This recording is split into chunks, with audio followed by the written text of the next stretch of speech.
Hi, everyone. I'm Olga Fleming, CEO of Weiner PR. And today on The New Abnormal, I'm joined by Whitney Segel, who is a vice president at Weiner PR. And we're going to be talking about how in the world of healthcare communications, how we engage with patients to help them tell their story, to inspire and help others on similar journeys. Whitney, what are your thoughts on our topic area today? I know that you work extensively with patients across all of our clients. Yeah, it's such an important piece of our business, real storytelling, bringing in people that are living with certain life-threatening conditions that have a story to tell, but oftentimes don't know how to articulate it. Living with a disease is hard, and people often don't know how to tell their story, how to craft that communication, and that's what we're here to do, to help them feel at ease and help them tell their story to find their voice, really. So tell everyone, I know that you run a lot of the patient programming for our group. Tell everyone kind of some of the things that you've learned along the way that may not necessarily be in a manual or a book. Something that you kind of learned from being in the trenches with people who are, and their loved ones who are managing these, chronic diseases. Yeah, I think it's important to remember that these are real people. They have real lives, they have real families, and you really want to build a relationship with them, just like you would build a relationship with a colleague or a new friend.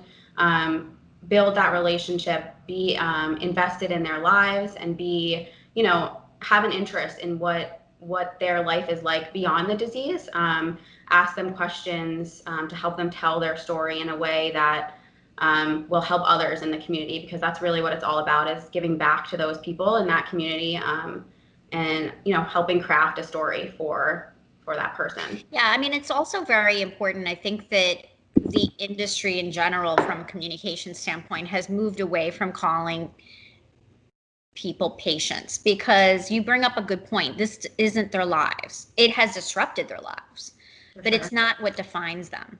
And so people living with Parkinson's or a specific type of cancer or diabetes, they're people first.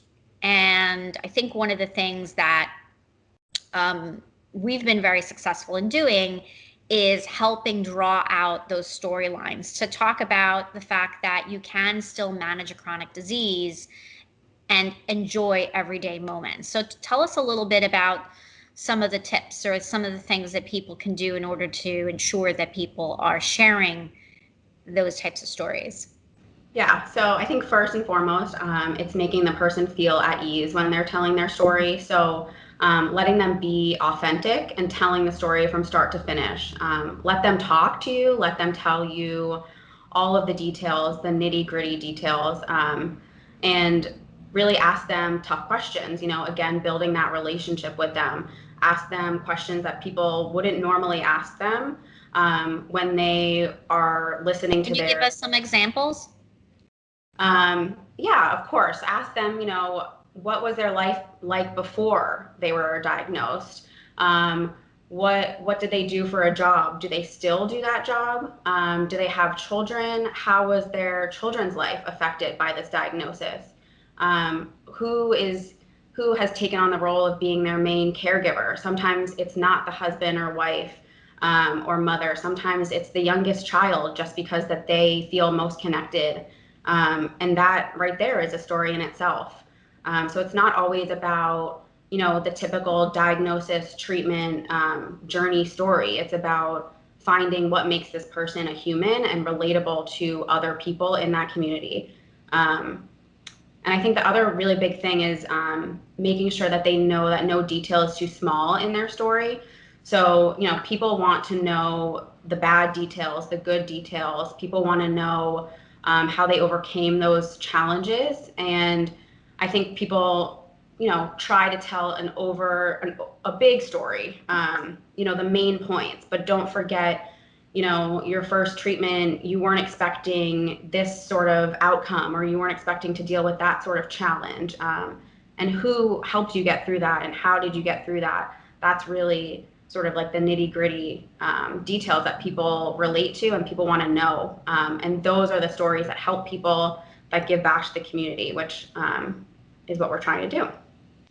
Yeah, that's great. I mean, I think that's such an important point, Whitney, that, you know, people tend to forget, where you try to create these very, you know, succinct stories, but in essence, what you're doing is you're stripping away the texture of how people are combating or, you know, living with these chronic conditions and diseases, and those details are what's going to connect with maybe somebody else that is on the same path, right?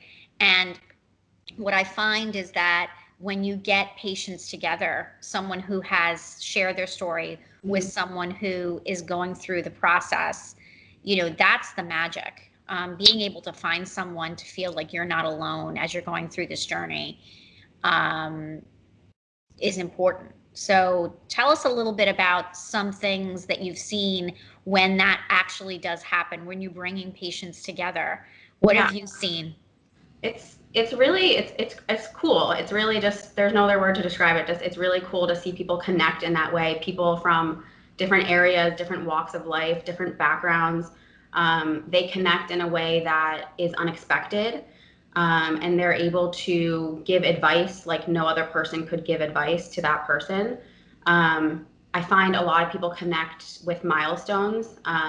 You know, you watch your daughter get married, or you have your first grandchild, or you see, you know, your next Christmas. It's things like that that people connect on and relate to, and it's a bond that, quite frankly, many of us can never understand. But seeing it is very cool. Wonderful.